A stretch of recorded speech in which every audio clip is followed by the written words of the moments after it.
NTA International News.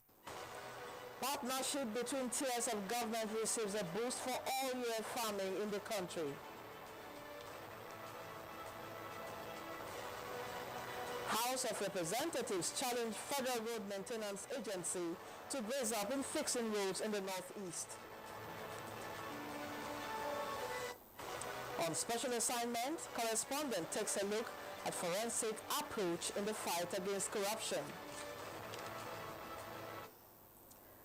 Hello and welcome to the news on NTA International. We thank you for joining us. I am Lydia Bassi.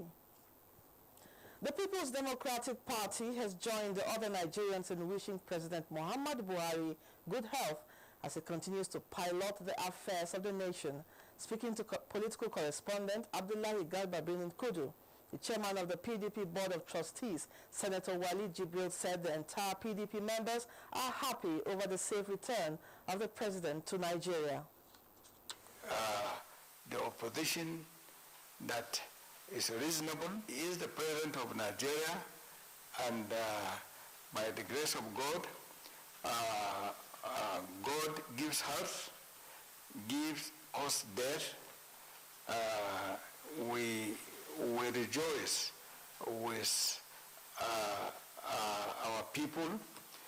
We rejoice, and we also, when you are happy, we rejoice with you. When you are happy, we rejoice with, we sympathize with you. We also want to congratulate his vice president for doing a very good job after he has left. So, the National Commission for Refugees, Migrants and Internally Displaced Persons have joined the other Nigerians in expressing delight and gratitude to God on the return of President Muhammadu Buhari from medical vacation. In a statement, the Federal Commissioner Sadia Umar Farouk said the president's return has rekindled hope and relief in Nigerians, especially those who engaged in prayers for the quick recovery of the president.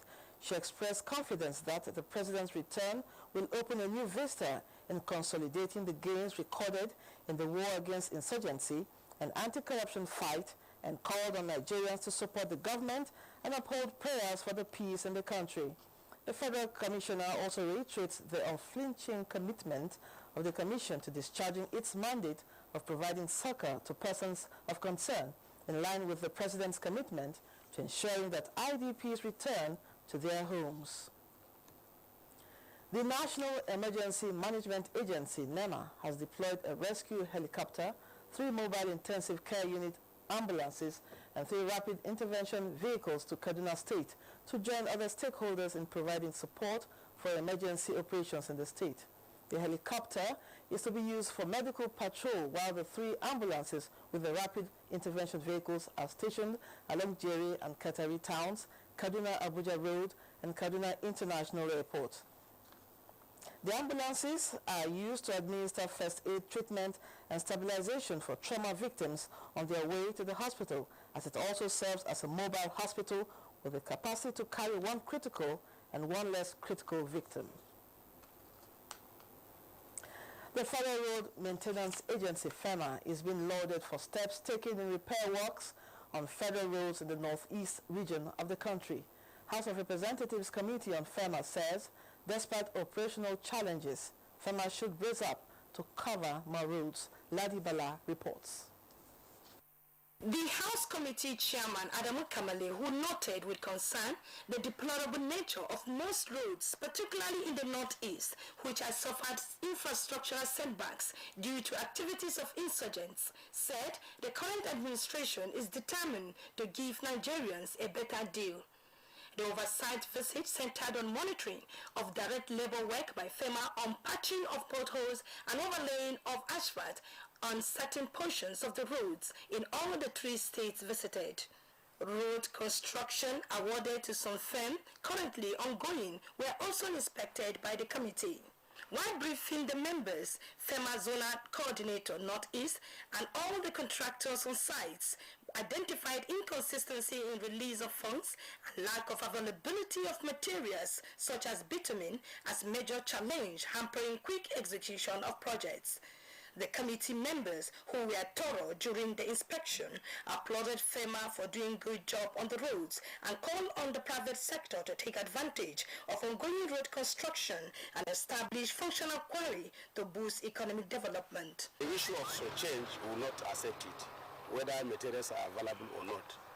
This oversight is to ensure Nigerians that the National Assembly will leave no stone unturned to make sure that Nigerian roads are in a better shape. In Yola, Ladibala, NTA News. Kebbi State may further raise its profile in rice and other crop production as it strengthens partnership with the federal government to boost all year-round farming in the state. Minister of Water Resources Suleiman Adamu visited Zaro Polder Project, one of the platforms for dry season farming in the state. Musbah Dan Wahab has that. In Nigeria, lick rice is fast gaining grounds as a competitive alternative to imported rice. It is the end result of a partnership between two states, Kebbi and Lagos. The initiative is described as unprecedented and a testimony of the success of federal government's Anchor Borrowers program designed to aid farmers and improve food production. From the mistakes we have learned through the last dry season farming, the next one is certainly going to be a better yield. In yet another step forward in boosting all year-round farming, the federal government, in partnership with the state, is invigorating the Zoro Powder project. It is believed that the project will enable the state to maximize the opportunity of its vast and fertile land on the Rimel River floodplain and double its yields through all year-round farming. Though hundreds of rice, wheat and other crops farmers are already benefiting from the powder project, the project still has the potential of about 10,000 hectares of irrigable land as against barely over 100 hectares of land currently being cultivated. We produce about 200,000 metric tons of rice, but you see, including the catchment areas. Though funding the project has been a challenge since inception in 1982, the federal government is, however, considering completing it. They're also looking at another area, not exactly there, but still within the scheme, to develop another 250 hectares. Very soon. The plan is already there. The traditional rulers of Gwandu and Argungu, Muhammad Ilyasu Bashar and Samaila Muhammad Mera, welcomed the project. From Bruni Kebbi, Musbah and Wahab, NTA News. Still on agriculture, investigations reveal that women in Nigeria remain the backbone of agriculture and rural development. Agriculture correspondent Musa Baba Ali reports that women in the northern part of the country are not left behind as they participate actively in production, processing, and marketing of agricultural produce. Traditional and religious practices have significant impact on the socio-economic well-being of the people of the northern region of Nigeria. In a major Hausa prominent settlement, married women are mostly confined to household, and that is why they are not often seen in the front line of economic activities. In spite of this, however, it has been proven that the northern women, irrespective of their religion, play significant roles in economic well-being of their immediate environment. Among others, they participate in all agricultural activities, from crop to livestock production, and add value through processing and marketing. At least, sometimes I do achieve 65 bags of rice. Yeah. The major constraints, however, are financial literacy, savings, and lack of access to loan facility to further boost their businesses. There are certain crops that, if they're well cultivated, can be harvested more than once a year, and I think it's time for us all as individuals, but with government support, because to get to scale, you really do need the enabling environment, you need access to affordable credit. It is in the light of this, and looking at the importance of women to agricultural activities, that the International Fund for Agriculture Development, in collaboration with the federal and state governments, introduced a scheme to enhance and address financial literacy among the women, especially those at the rural areas. Means importation of machinery from reputable companies abroad, the setting up of these machines in villages for communities, palm oil processing, palm kernel processing, palm kernel oil processing. Livelihood Intensive Family Enterprise Initiative is another program being promoted by the Federal Ministry of Agriculture towards addressing poverty and financial literacy among the women in rural areas. In Abuja, Musa Baba Aliyu, NTA News. The economic realities in the nation seem to have done little in arresting the momentum in some key sectors of the economy. Usman Ali reports that small-scale businesses are springing up daily in manufacturing and agro-allied sectors to close the gaps in unemployment and ensure wealth creation. A tenacious hand to the plow, with an eye for the emerging theme of beauty. Gloria Agia started this enterprise 2 years ago. Producing durable and beautiful rugs is tasking, but her sweat is slowly turning to sweet with her labor and creativity, creating further employment for 5 more permanent staff and 15 casual workers. We're making plans when we get registered, certified by SON, to extend to exportation of our products. But for now, our market is basically Nigeria, with most of our clients concentrated in Abuja. With an estimated 30 million homes and 36 states plus the FCT, Gloria's sector can provide 20,000 self-sustaining jobs in the country. While home essentials are dependent on buying power, taste, and other market variables, food is a must-have for survival, and value addition seems like the way to go. The resilient and savvy Nigerian youth can be trusted to convert concept to life-changing realities. I started cultivating from my backyard down to the farm now. After the first harvest and the second harvest, we're able to get up to 5 million naira.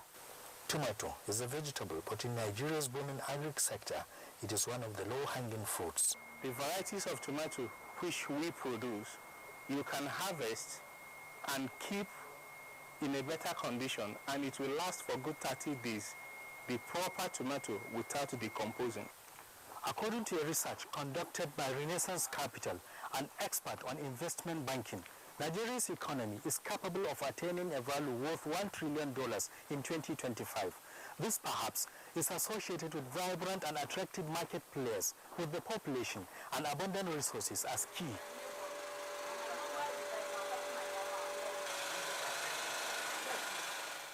Small-scale industries continue to spring up in different corners of the nation, attesting to the determination of Nigerians to eke out the best in spite of challenges. Government says meeting this determination halfway with special programs targeted at boosting small businesses will get the sector moving at more desirable speed. In Abuja, Usman Aliyu, NTA News. Fraudsters have gone sophisticated, and a more advanced approach is needed to counter their acts. Consequently, forensic approach is being employed worldwide in fighting corrupt practices. In this report, Adebola Brooksland Sunday takes a look at the efficacy of this means of fighting this scourge.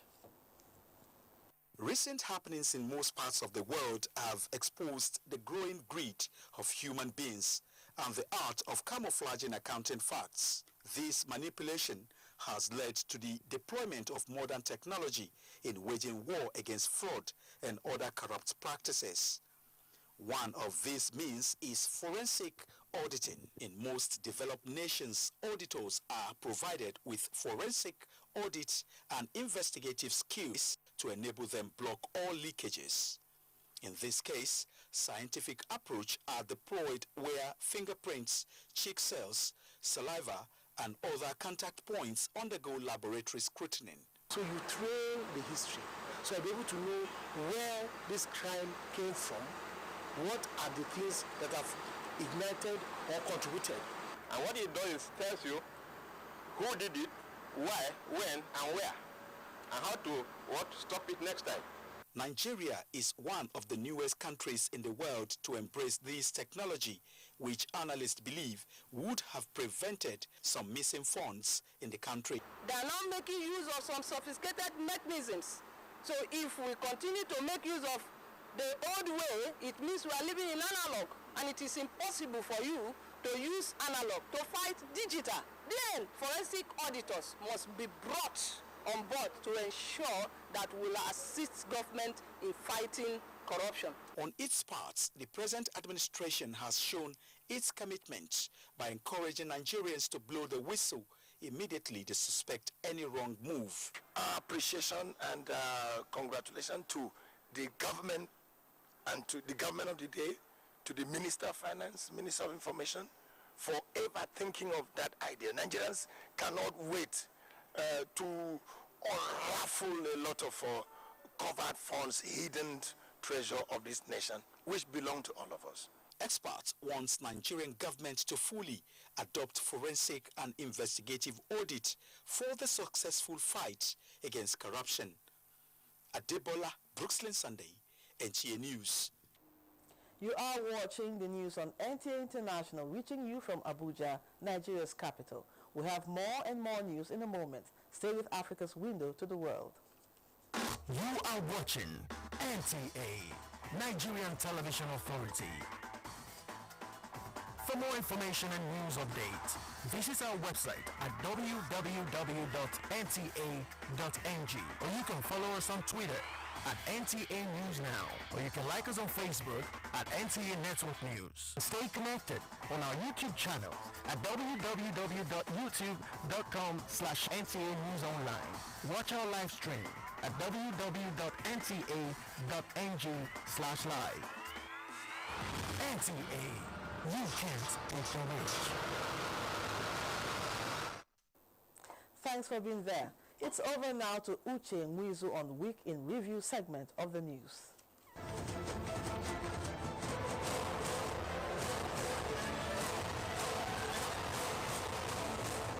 Thanks for joining me on this segment of the news, where we review events that made headlines in the outgoing week, development of oil-producing communities, aviation sector, and the awaited return of President Muhammadu Buhari topped the news. President Buhari received a warm welcome as he arrived Abuja Friday morning from London, where he has been on medical leave. This is a testimony that in spite of the hardship being experienced, Nigerians support the government in its effort to tackle our country's challenges. The best way for me to repay you all is to rededicate myself to serving you. In the course of the week, Vice President Yemi Osinbajo was at the oil-producing communities of the country, where he promised rapid growth and development of the region. It's a story of neglect, it's a story in many cases of corruption that has deprived our people, and especially people in the oil-producing communities, of their means of livelihood for so many, many years. Similarly, the House of Representatives canvassed maintenance of rules of engagement on industrial waste by international oil companies operating in Nigeria. Still on oil, Minister of Information and Culture, Lai Mohammed, was guest at the Nigeria Liquefied Natural Gas Company, Bonny Island in Rivers State. I did not know that Nigeria has a youngest asset as the NLNG. This arguably the best success story of this country. The second segment of the Lagos-Kano Railway Modernization Project took off in the week with the laying of the foundation of the Lagos-Ibadan Rail Line project, with extension to Lagos Port Complex, Apapa. Just as Kaduna Airport started booming as it serves as alternative to Nnamdi Azikiwe International Airport, Abuja, where work is underway. The Federal Executive Council in the week approved $470 million contract to enhance water supply in the Federal Capital Territory. In this administration, this is a very significant infrastructure project, and it's in line with our policy of concentrating on projects that will have the widest impact to the widest numbers of our population. The Nigeria Customs Service shifts ground on new policy on auto duty payments as it approved 60% rebates on all vehicles which custom duty has not been paid from dates of purchase or clearance till 2015. Meanwhile, the Senate had earlier ordered the service to halt its intended clampdown on dealers and owners of vehicles with irregular papers. Also in the outgoing week, local production gained a milestone as the Nigerian Air Force produced equipment for testing anti-skid system on the Alpha Jet aircraft on ground before installation on aircraft.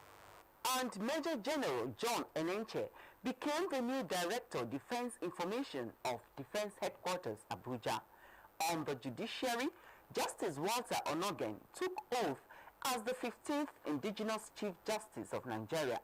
In another development, the FCT High Court sentenced 2 policemen to death over extrajudicial killing of 6 traders in Apo, Abuja in 2005.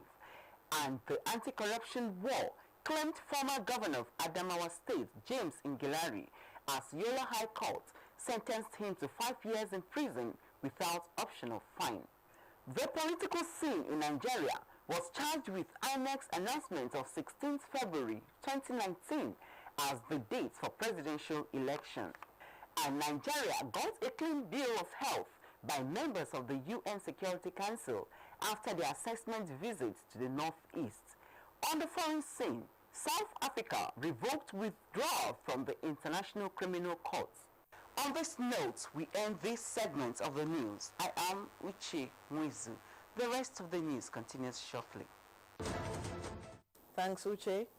The federal government has commenced payment of compensation to communities displaced as a result of the construction of the 700 megawatts Zungeru hydro power project in Niger State. Mia Ogidi witnessed the exercise in Mina.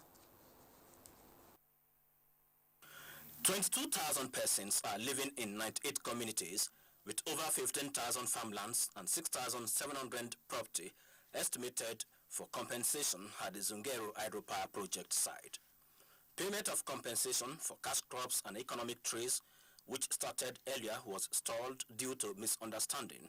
But with the setting up of a 23-member committee by the Niger State government in collaboration with the federal government, peace has been restored, and this payment to the affected communities is the outcome of that intervention. We are paying about almost 8 communities, 35 communities, immediately community with the dam. We have commenced the payment.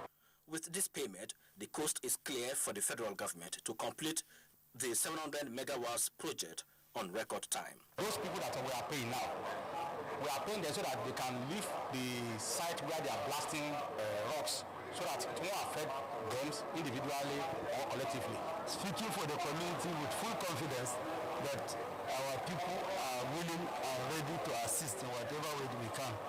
The second phase of the payment is to resettle displaced persons, while payment for structures and buildings constitute the third phase. From Mina, Niger State, Mia Ogidi, NTA News. For reports trending around the globe, Ilyas Ali Yakubu is our guide.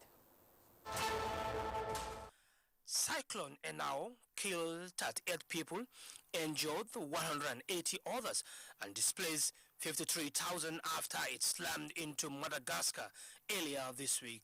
The National Disaster Management Agency said more than 32,000 people have been affected in the capital city, Antananarivo alone. And now hit Madagascar's remote northeast, swelling rivers to boiling point and sparking fears of widespread flooding. It has now been reclassified as a tropical depression, which is moving southwards away from the island, which is 400 kilometers off the coast of Africa. Still in Africa, more than half of school children have quit classes in some part of Niger due to drought, which is forcing entire families of farmers to move to seek better pastures. United Nations said at least 33,000 farmers' children have abandoned classes to follow their parents, with the worst hit areas including the central regions of Maradi and Zinder. From U.S. comes a report that a U.S. judge has declined to issue an emergency order banning President Donald Trump's revised travel ban. The ruling came from Seattle District Judge James Robert, the same judge who had issued the order that in effect halted implementation of the first ban. Ilyas Aliakubu, NTA News. Now a quick check on Sunday's weather outlook in Nigeria and some world cities.